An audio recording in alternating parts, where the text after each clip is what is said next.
Hello friends, इस video में आज हम देखने वाले हैं कक्षा 5 की प्रकृति की पाठ्य पुस्तक से पाठ वन्य जीवों का संरक्षण। इसकी कार्य पुस्तिका में जो भी प्रश्न दिए हैं हम इसका पूर्ण हल देखेंगे। क्वेश्चन नंबर 1 देखते हैं। नीचे दी गई तालिका में जानवरों के नाम लिखिए। आसपास दिखाई देने वाले जानवर पालतू जानवर और जंगली जानवर, हमें इनके नाम लिखने हैं। आसपास दिखाई देने वाले जानवरों में लिखेंगे गाय, भैंस, बकरी, भेड़, कुत्ता, बिल्ली, घोड़ा, गधा और भी जानवर जो आसपास दिखाई देते हैं हम इनका नाम लिख सकते हैं। पालतू जानवरों में जो यानी कि घरों में पाले जाते हैं उसमें कुछ नाम है गाय, भैंस, कुत्ता, भेड़, घोड़ा, गधा, बकरी, ऊंट आदि। जंगली जानवरों के नाम लिखें तो शेर, चीता, भालू, हाथी, हिरण, गैंडा। नेक्स्ट है पालतू एवं जंगली जानवरों में अंतर लिखिए। तो पालतू जानवर, जंगली जानवर में अंतर क्या रहते हैं। पालतू जानवर जो है वो घरों में रहते हैं, जंगली जानवर जंगल में रहते हैं। पालतू जानवर घास, चारा आदि खाते हैं और जंगली जानवर दूसरे जानवरों को मारकर खाते हैं या उनका मांस खाते हैं। पालतू जानवर ये जो होते हैं वो ज्यादा हिंसक नहीं होते हैं, जबकि जंगली जानवर हिंसक होते हैं। पालतू जानवर इनसे हमें दूध, अंडा आदि चीजें प्राप्त होती हैं। जंगली जानवर से हमें चमड़ा, सींग आदि जो भी इनकी खाल से तैयार किए जाते हैं वो ये वस्तुएं प्राप्त होती हैं। फिर है प्रश्न नंबर 3, जानवर हमारे लिए किस प्रकार उपयोगी हैं। तो जानवरों से हमें दूध, घी, मांस आदि प्राप्त होता है। जानवर बोझा ढोने में, सवारी करने में, खेती करने के आदि बहुत सारे कामों में प्रयोग होते हैं, इसीलिए जानवर हमारे लिए उपयोगी हैं। अगला प्रश्न है नीचे दी गई सारणी में जानवरों की उपयोगिता के अनुसार उनके नाम लिखने हैं। तो जानवरों की विशेषताओं में भार ढोने में है घोड़ा, ऊंट, बैल, हाथी। दूध देने वाले जानवर गाय, भैंस, बकरी, भेड़ आदि। सवारी में आते हैं काम घोड़ा, गधा, खच्चर, याक, ये सब सवारी में काम आते हैं। खेती में मेनली तो जो खेती में होता है वो बैल होता है, बाकी जो घोड़ा है हम उनका प्रयोग भी इसलिए कर सकते हैं ताकि सामान लाने ले जाने में जो खेती का सामान है तो इसलिए हम इसको इसलिए यूज कर सकते हैं, इसलिए हमने इसमें ये लिख दिया है। आइए अब देखते हैं नेक्स्ट पेज नंबर है 25 पेज पे क्या प्रश्न है। नीचे दी गई आहार श्रृंखला के आधार पर निम्न प्रश्नों के उत्तर दीजिए। ये हमें कुछ जानवरों के चित्र दिए हैं, पेड़ भी दिया है, इसमें जीव जंतु हैं, तो ये एक आहार श्रृंखला बनाई गई है, यानी कि कौन सा जानवर है वो क्या चीज को खाता है इस बेस पर ये आहार श्रृंखला दी गई होती है। हमें इसे ध्यान से देखना है, उसके बाद कुछ प्रश्नों के उत्तर देने हैं। क प्रश्न पूछा है सांप को कौन खाता है। तो हम इसमें देखेंगे अगर चित्र में ध्यान से तो सांप है, सांप के सामने इधर से जो निशान बना है वो चील का निशान बना है, तो यानी कि सांप को कौन खाता है वो चील। फिर है उल्लू किसको खाता है। आइए देखते हैं उल्लू कहाँ पे है। तो उल्लू के आगे जो है ये चूहा, इसके आगे इस तरह मार्क बना है, इसका मतलब जो उल्लू है वो चूहे को खाता है। ग प्रश्न है शेर किस किस को खाता है। तो शेर के सामने देखिए किस किस को बनाया गया इसका आहार। यहाँ से इधर ये जंगली बिल्ली को बनाया गया है, फिर यहाँ से ये सियार भी दिया है और इधर से निशान देखें तो ये बकरी भी, यानी कि इसका आहार बकरी जो है वो इधर से ये शेर का आहार बनती है, तो इसलिए हम लिखेंगे ये है जंगली बिल्ली, सियार और बकरी, ये शेर इनको खाता है। फिर है घ खरगोश को कौन कौन खाता है। खरगोश के सामने देखिए निशान बनाए, ये इधर से ये जंगली बिल्ली से इसको कनेक्ट किया है, इसके अलावा खरगोश को जो यहाँ से सियार को भी दे रखा है, तो इस तरह से जंगली बिल्ली और सियार ये इसमें आ जाएगा। फिर है नेक्स्ट प्रश्न, यदि पेड़ पौधे नष्ट हो जाएं तो क्या होगा। देखिए फल फूल सब्जियां ये सब नहीं मिलेंगी, शुद्ध व ताजी हवा नहीं मिलेगी, ईंधन व लकड़ियां नहीं मिलेंगी, वातावरण प्रदूषित हो जाएगा और सब कुछ हमारा जो है वो पेड़ पौधे पर ही निर्भर होता है, तो इस तरह से हमारा जो जीवन जीना है वो ही असंभव हो जाएगा। अब है प्रश्न संकटग्रस्त शब्द का अर्थ क्या है। तो हमें इसमें 4 ऑप्शन दिए गए हैं, उनमें से सही ऑप्शन को चूज करना है, तो इसका आंसर आएगा घ। अब द ऑप्शन है संख्या कम होती जा रही है। 2 है गुजरात का गिरवन किस संकटग्रस्त जानवर के लिए प्रसिद्ध है। तो इसका आंसर आएगा एशियाई शेरों के लिए। प्रश्न नंबर 3 में इनमें से कौन सा जानवर संकटग्रस्त है। तो संकटग्रस्त में यानी कि जो समाप्त होने की कगार पर है तो वो है बाइसन। निम्न में से कौन सा एक विलुप्त जानवर है, यानी कि जो विलुप्त हो चुका है, अब दिखाई नहीं देता, तो इसमें है अमूर बाघ। फिर है इनमें से कौन एक संकटग्रस्त जानवर नहीं है, यानी कि जिसकी संख्या अभी हमें ज्यादा दिखती है, तो वो इनमें से है बंदर। आइए अब आगे देखते हैं प्रश्न। किन प्राणियों को संकटग्रस्त होने का खतरा है, उन्हें बचाने के लिए हमें क्या क्या उपाय करना चाहिए। तो हमें इसमें कुछ संकटग्रस्त जीवों के नाम देने हैं, जैसे है गौरैया, अफ्रीकन हाथी, गिद्ध आदि। और इन्हें बचाने के लिए हम क्या कर सकते हैं, इन्हें बचाने के लिए अभयारण्य बनाना व हमें जागरूकता फैलानी चाहिए। नेक्स्ट प्रश्न, यदि सभी पशु पक्षी विलुप्त हो जाएं तो इससे हमारे जीवन पे क्या फर्क पड़ेगा, क्या प्रभाव होगा। तो आंसर देखते हैं। प्राकृतिक संतुलन में गड़बड़ी, खाद्य श्रृंखला पर नकारात्मक प्रभाव, पशु पक्षियों पर निर्भर लोगों के रोजगार आदि में कमी हो जाएगी।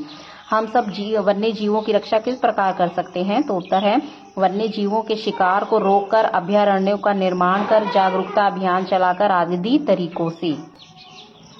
नेक्स्ट पेज नंबर 27 के प्रश्न उत्तर। संकटग्रस्त प्रजातियों के संरक्षण के लिए हमारे देश में कौन कौन सी योजनाएं चल रही हैं, उनके बारे में बताइए। तो इसका उत्तर है संकटग्रस्त प्रजातियों के संरक्षण के लिए निम्न योजनाएं, जैसे प्रोजेक्ट टाइगर, प्रोजेक्ट कछुआ संरक्षण परियोजना, डॉल्फिन परियोजना, वनस्पति उद्यानों को सहायता योजना, एकीकृत बाघ आवास संरक्षण का कार्यक्रम आदि कार्यक्रम चलाए जा रहे हैं। अब है रेड डाटा बुक क्या होता है, यह किस प्रकार की जानकारी प्रदान करता है। इसका उत्तर है रेड डाटा बुक वह किताब है जिसमें सभी संकटग्रस्त प्रजातियों का रिकॉर्ड रखा जाता है। नेक्स्ट प्रश्न, वन्य जीवों के संरक्षण के लिए सरकार द्वारा क्या कानूनी कदम उठाए जा रहे हैं। तो इसका उत्तर है वन्य जीवों को बचाने के लिए सरकार द्वारा कानून बनाकर जानवरों की खाल, दांत, हड्डी, सींग के अवैध व्यापार पर रोक लगा दी गई है। इनके लिए राष्ट्रीय उद्यान व अभयारण्य बनाए गए हैं। नेक्स्ट प्रश्न है, संरक्षित वन भी वन्य जीवों के लिए पूरी तरह से सुरक्षित नहीं है, क्यों, इसे समझाइए। वन्य जीवों को बचाने के लिए सरकार द्वारा कानून बनाकर जानवरों की खाल, दांत, हड्डी, सींग के अवैध व्यापार पर रोक लगा दी गई है। इनके लिए राष्ट्रीय उद्यान व अभयारण्य भी बनाए गए हैं। प्रश्न नंबर 3 में संरक्षित वन भी वन्य जीवों के लिए पूरी तरह से सुरक्षित नहीं है, क्यों, इसे समझाइए। संरक्षित वन भी वन्य जीवों के लिए पूरी तरह से सुरक्षित नहीं है क्योंकि इनके आसपास के इलाकों में रहने वाले लोग वनों का अतिक्रमण करते हैं और उन्हें नुकसान पहुंचाते हैं। वन माफिया और अवैध शिकारी लोगों से भी इन्हें खतरा रहता है। नेक्स्ट प्रश्न है, विश्व गौरैया दिवस कब और क्यों मनाया जाता है। तो इसका उत्तर है गौरैया को बचाने के लिए हर साल 20 मार्च को विश्व गौरैया दिवस मनाया जाता है। नेक्स्ट पेज नंबर है 28। अपने राज्य के विभिन्न अभयारण्यों और राष्ट्रीय उद्यानों के नाम लिखिए। तो अभयारण्य के नाम यहाँ देना है, शहर का नाम और आरक्षित जानवर। तो सबसे पहले चंद्रप्रभा वन्य जीव अभयारण्य है, ये है वाराणसी में और इसमें आरक्षित जानवर है भालू, तेंदुआ। नवाबगंज पक्षी अभयारण्य, ये है उन्नाव में, इसमें आरक्षित जानवर है हिरन। फिर है दुधवा राष्ट्रीय उद्यान लखीमपुर खीरी में है, इसमें आरक्षित जानवर है बाघ और बारहसिंगा। नेक्स्ट है चंबल वन्य जीव अभयारण्य, ये है इटावा, आगरा में पड़ता है और इसमें आरक्षित जानवर है घड़ियाल व कछुए। क्या आपने कभी सर्कस देखा है, उसमें जानवरों के खेल के अनुभव के बारे में लिखिए। तो इसमें लिखेंगे, हाँ, मुझे जानवरों के खेल देखकर बहुत आनंद आया, मैंने वहाँ बहुत सारे जानवर देखे। नेक्स्ट प्रश्न में है, रीमा एक दिन सर्कस देखने जाती है और सर्कस देखने के बाद उसके मन में निम्न प्रश्न आते हैं, तो आप उसे क्या समझाएंगे। इसमें प्रश्न है, क्या मनोरंजन के लिए जानवरों की इच्छा के विरुद्ध उनका उपयोग करना उचित है। तो उत्तर आएगा नहीं, जानवरों से जबरदस्ती काम नहीं लेना चाहिए। ख है, क्या जानवरों को उनके परिवार से दूर रखना उचित है। उत्तर आएगा नहीं, जानवरों को भी अपने परिवार से प्रेम होता है। ग, क्या जानवरों को हमेशा पिंजड़े में रखना उचित है। तो आंसर लिखेंगे नहीं, जानवरों को हमेशा कैद में नहीं रखना चाहिए। घ, क्या जानवरों को भरपेट भोजन दिया जाता होगा। उत्तर है नहीं, जानवरों को भोजन कम व उनसे काम ज्यादा लिया जाता होगा। लास्ट है, क्या हमारे मनोरंजन के लिए जानवरों को गुलाम बनाना उचित है। तो आंसर लिखेंगे नहीं, अपने फायदे के लिए जानवरों को गुलाम नहीं बनाना चाहिए। अब है पेज नंबर 29 है, इसमें देखिए हमें एक मानचित्र दिया गया है भारत का और इसमें कहा गया है कि भारत के किन्हीं 3 अभयारण्यों और राष्ट्रीय उद्यानों को प्रदर्शित कीजिए। तो हमने इसमें 3 अभयारण्यों के नाम और 3 राष्ट्रीय उद्यानों को प्रदर्शित किया है। जैसे एक यहाँ पे है गुजरात में है गिर राष्ट्रीय उद्यान है, इस तरह से राजस्थान में पड़ता है सरिस्का वन्य जीव अभयारण्य है।